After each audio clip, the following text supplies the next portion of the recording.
Hi నమస్తే అందరికీ welcome to awesome creators. Varalakshmi వ్రతం దగ్గరికి వచ్చేస్తోందండి.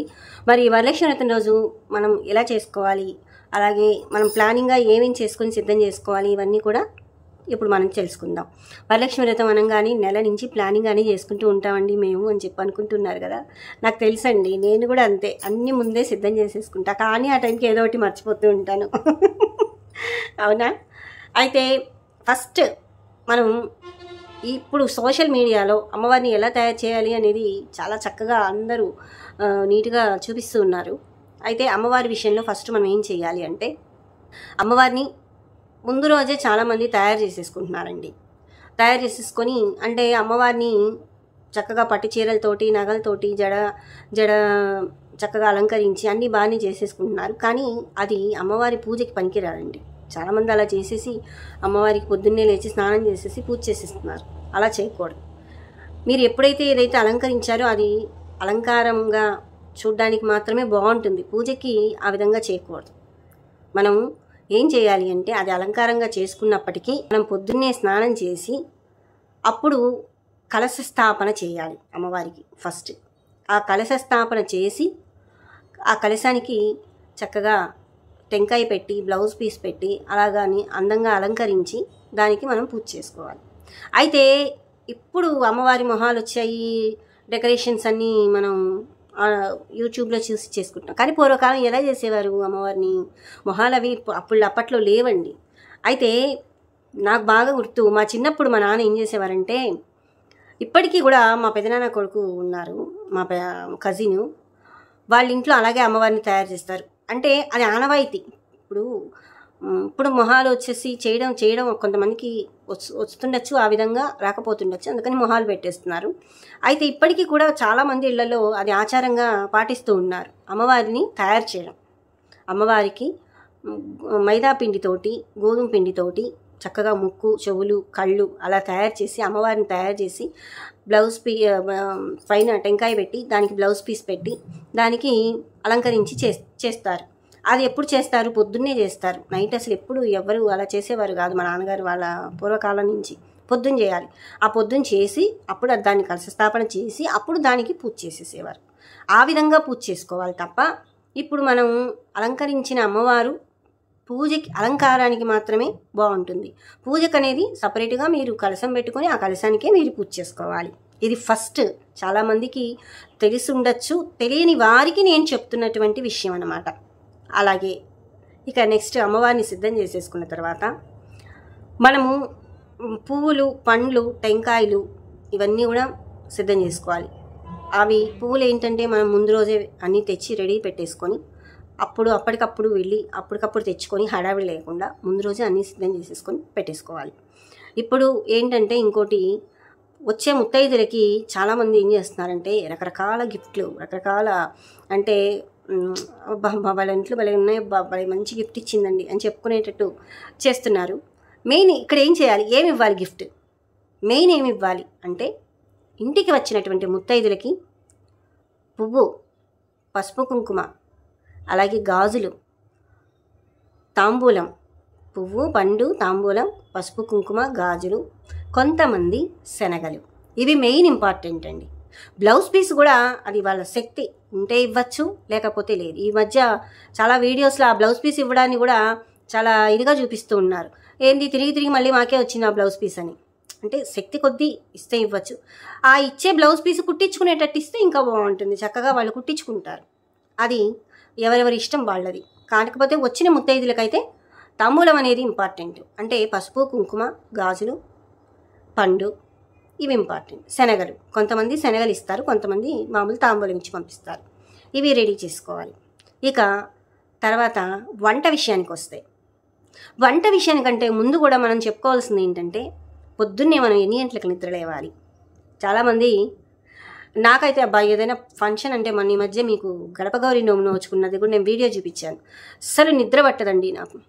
ఎప్పుడు పొద్దున అవుతుంది అంటే ఏంటంటే, నాకు పూజ టైంలో కొంతమంది ఏంటంటే అక్కడ పూజకి రెడీ చేస్తుంటారు, ఇక్కడ గారెలు కాలుస్తుంటారు, అక్కడ ఇంకోటి చేస్తుంటారు, ఇక్కడ సర్దుతూ ఉంటారు, హడావిడిగా ఉంటుంది. అలా ఉంచుకోవద్దు ఎప్పుడు కూడా. మనం ఏం చేయాలి అంటే, పొద్దున్నే 4 గంటలకు నిద్ర లేచి ఫస్ట్ మనం చేయాల్సిన పని ఏంటంటే, ఇల్లు వాకిళ్ళు శుభ్రం చేసుకొని, గడపకి పసుపు కుంకుమ పెట్టుకొని, వాకిట్లో ముగ్గేసుకొని తోరణాలు కట్టుకోవాలి, మామిడి తోరణాలు. అప్పుడు మనకి చక్కగా పండగ కళ అనేది అమ్మవారు ఆ ప్రశాంతత చూసి అలా లోపలికి వచ్చేస్తుంది మన ఇంట్లోకి. ఆ పని చేయాలి. ఫస్ట్ ఏం చేయాలి, 4 గంటలకు శుభ్రంగా లేచి మనం కిచెన్ శుభ్రం చేసేసుకోవాలి, అలాగే వాకిలి శుభ్రం చేసేసుకోవాలి, ఇల్లు తడిబట్ట పెట్టేసుకుని శుభ్రం చేసేసుకోవాలి. ఆ తర్వాత అక్కడికి ఒక పని కంప్లీట్ అయిపోతుంది. అవన్నీ కంప్లీట్ అయిపోయేటప్పటికి అమ్మవారికి ఓహో ఈవిడ పొద్దున్నే లేచింది నా గురించి అని చెప్పి పాపం అమ్మవారు కూడా ఆలోచిస్తుంది, అయ్యో వీళ్ళింటికి వెళ్ళాలి మనం తప్పకుండా అని. అది అయిపోయిన తర్వాత ఏం చేయాలి, మనం శుభ్రంగా స్నానం చేసి తలంటి స్నానం చేసేసుకొని వెంటనే ముందు వంటకు సిద్ధం చేసేసుకోవాలి. ఎందుకంటే వంటకి సిద్ధం చేసేసుకున్నాం అంటే మహానైవేద్యం పెట్టాలి కదా, అమ్మవారికి వాయినం ఇవ్వాలి కదా. కాబట్టి ఏం చేయాలి, శుభ్రంగా స్నానం చేసేసుకొని మీ శక్తి, కొంతమంది ఏం చేస్తారంటే 2 కూరలు, పప్పు, సాంబారు తినేవాళ్ళని బట్టి. ఇప్పుడు ఇదివరకు తిండ్లు వేరు, ఇప్పుడు అంత అన్నం తినడానికి కూడా ఏదో బాధపడిపోతున్నారు, అంటే శరీరాలు సహకరించట్లేదు మెయిన్. కాబట్టి మన శక్తి కొద్ది ఏది ఆహార పదార్థం అన్నపూర్ణని కూడా వేస్ట్ చేయొద్దండోయ్, మళ్ళీ చెప్తున్నాను. ఎందుకంటే మన తిప్పలన్నీ ఆ తిండి గురించే. ఎన్ని కష్టాలు పడ్డా, ఎన్ని నష్టాలు పడ్డా ఈ 4,000 లోపలికి వెళ్తేనే అమ్మయ్య అనుకుంటాం. అది ఆ 4,000 వెళ్ళడానికి ఎన్ని బాధలు పడుతున్నాము, ఎన్ని ప్రాబ్లమ్స్ ఫేస్ చేస్తున్నాము. కాబట్టి మెయిన్ ఏంటంటే అన్నం పరబ్రహ్మ స్వరూపం కాబట్టి అన్నాన్ని వేస్ట్ చేయొద్దు. మీ శక్తి కొద్ది అంత అన్నం, పప్పు, కూర. కానీ అమ్మవారికి వాయనం అనేది మాత్రం ఇది కంపల్సరీ ఇవ్వాల్సింది. అదేంటి అంటే ఒక్కొక్కరు అంటే పాతకాలంలో ఏంటంటే 5 రకాల పిండి వంటలు లేకపోతే 9 రకాలు ఇలా చేసేవారు. దాని తర్వాత రాను రాను శక్తి లేక నేను చేయలేను, ఆరోగ్యం బాగాలేదు అనుకున్నవారు 3 రకాల పండ్లు, 5 రకాల పండ్లు పెట్టేవారు. ఇప్పుడు కొంతమంది ఇప్పుడు మా అత్తగారి సైడ్ ఏంటంటే 9 బూరెలు వాయినం ఇవ్వాలి. ఇంటికి ఒక ముత్తైదుకి పిలిచి, బ్రాహ్మణ్ణి పిలిచి, బ్రాహ్మణుడికి కానీ లేకపోతే సుహాసిని అయినా సరే పిలిచి మనం ఏం చేయాలి అంటే 9 బూరెలు వాయినం ఇచ్చి, అలాగే మన శక్తి కొద్దీ చీర పెడితే చీర పెట్టచ్చు, లేదంటే బ్లౌజ్ పీస్ పెట్టి అమ్మవారిని ఆవిడికి వాయినం ఇచ్చి ఆవిడ ఆశీర్వచనం తీసుకోవడం అనేది ఇదైతే కంపల్సరీ చేయాల్సినటువంటి పని. తర్వాత బూరెలు, గారెలు, పులిహార, ఇక పండగంటే ఇవన్నీ ఉంటాయి కదండి, అవన్నీ మనం సిద్ధం చేసేసుకోవాలి. ఫస్ట్ అవన్నీ సిద్ధం చేసేసుకున్న తర్వాత ఏం చేయాలి, అమ్మవారిని మా నాన్నగారు ఉన్నప్పుడైతే ఏం చేసేవారంటే అమ్మవారిని ముక్కు, చెవులు, కళ్ళు చక్కగా అన్నీ తయారు చేసి రెడీ చేసి, పాపం మా అమ్మగారికి ఒకటే జత కమ్మలు ఉండేవి. ఆ రోజు పాపం ఆవిడకి కమ్మలు ఉండేవి కదా, మా అమ్మవారికి కమ్మలు ఉండేవి. ఆ కమ్మలు తీసి అమ్మవారికి పెట్టేవారు, ఆ ముక్కు పడగ తీసి అమ్మవారికి పెట్టి చాలా చక్కగా బాగా చేసేవారు అన్నమాట అలంకారం.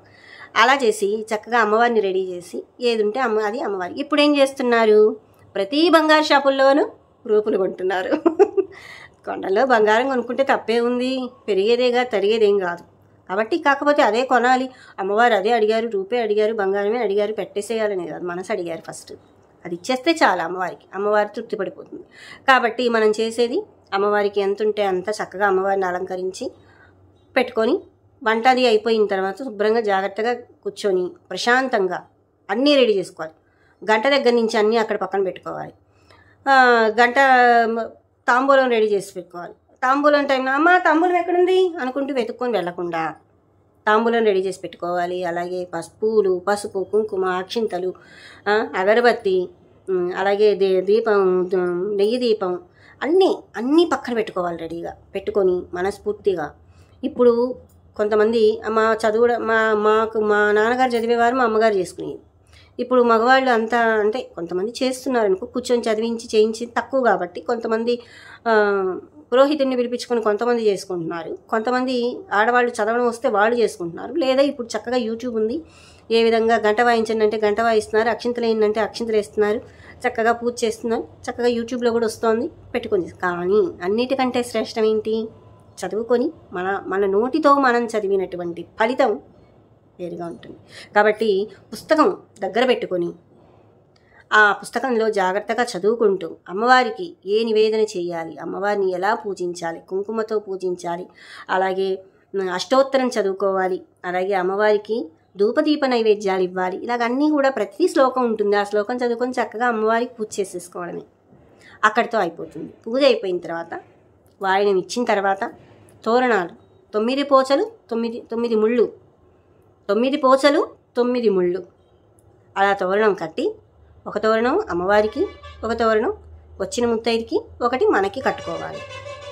అలా కట్టుకొని చక్కగా కథ చదువుకొని అక్షింతలు వేసుకొని నైవేద్యం నివేదన పెట్టేసుకున్న తర్వాత ఎవరైతే ముత్తైదులు పిలుస్తామో వాళ్ళకి వాయనదానం ఇచ్చుకొని అటు తర్వాత మనం భోంచెయ్యాలి.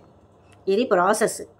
ఇక పేరెంటాళ్ళ విషయంకి వస్తే సాయంత్రం పేరెంటాళ్ళు వస్తారు. చక్కగా మరలా సాయంత్రం కూడా దీపం పెట్టుకొని చక్కగా అమ్మవారికి మంగళహారతి ఇచ్చి సాయంత్రం పండు తాంబూలం అమ్మవారికి పండు నివేదన చేసుకొని ఏదో మన శక్తి అలా చేసుకొని మరలా సాయంత్రం కూడా అమ్మవారిని ఏ లక్ష్మీ అష్టోత్తరంతో లలితా సహస్రనామంతో అమ్మవారిని పూజించుకొని వచ్చిన ముత్తైదులకి మనం తాంబూలాలు ఇచ్చుకోవాలి. ఇలా అమ్మవారిని మనం సేవించి ఆ వరలక్ష్మి యొక్క అనుగ్రహం అనేది మనం పొందాలి. ఏదైనా సరే భక్తి ముఖ్యమండి. ఆ టైంకి హడావిడిగా చేసేసుకొని ఏం చేయాలో టెన్షన్గా పూజ సమయానికి వచ్చేటప్పటికి మర్చిపోతాం మనం ఏం చేస్తున్నామా అనే విషయం. అలా కాకుండా ప్రశాంతంగా కూర్చొని అన్నీ సిద్ధం చేసుకొని చక్కగా పూజ చేసుకోండి. నేను చెప్పిన ఈ పాయింట్లు మాత్రం గుర్తుపెట్టుకోండి. మనము చేసే అలంకారం చాలామంది నైట్ అమ్మవారికి అలంకారం చేసేస్తున్నారు. ఆ అలంకారం అనేది పూజ కాకుండా అలంకారంగానే చూడండి. పూజకి కలశం పెట్టుకొని ఆ కలశానికి పొద్దున్న కలశం పెట్టుకొని ఆ కలశానికి పూజ చేసుకోండి. ఇది నేను చెప్పాలి అనుకున్నటువంటి విషయం ఏంటంటే ఇది. కాబట్టి ఈ విషయం మాత్రం చాలామందికి తెలుసు, తెలియని వాళ్ళ గురించి నేను చెప్తున్నాను. చాలామంది ఇళ్లలో డైరెక్ట్ అమ్మవారిని కూడా నేను చూశాను కాబట్టి ఇలా చేసుకోవాలి అని చెప్పి నేను చెప్తున్నాను అనమాట. మరి విన్నారు కదా వరలక్ష్మి వ్రతం ఏ విధంగా చేసుకోవాలి, ఏ వాయనాలు ఎలా ఇవ్వాలి, అలాగే ఎలా దేవుణ్ణి మనం ప్రిపేర్ చేసుకోవాలి అన్నీ కూడా నాకు తోచినవి నేను మీకు చెప్పానండి. మరి ఇంకెందుకు చక్కగా చేసేసుకోండి వరలక్ష్మి వ్రతాన్ని. నేను కూడా చాలాసార్లు అమ్మవారిని ఎప్పుడు కూడా నేను కూడా చీర అలంకారం చేసి ప్రతి సంవత్సరం కూడా వరలక్ష్మి వ్రతం మాత్రం చాలా ప్రశాంతంగా చేసుకుంటూ ఉంటాను. అమ్మవారి దయ వల్ల ఇంకా అమ్మవారి ఓపిక ఇచ్చారు కాబట్టి అమ్మవారి అనుగ్రహం వల్ల అలా సాగుతూ ఉంది. అందరికి కూడా అందరికీ అమ్మవారు ఆయురారోగ్యాలు అష్టైశ్వర్యాలు ప్రసాదించాలని మనస్ఫూర్తిగా కోరుకుంటున్నానండి. మరి విన్నారు కదా. Thank you.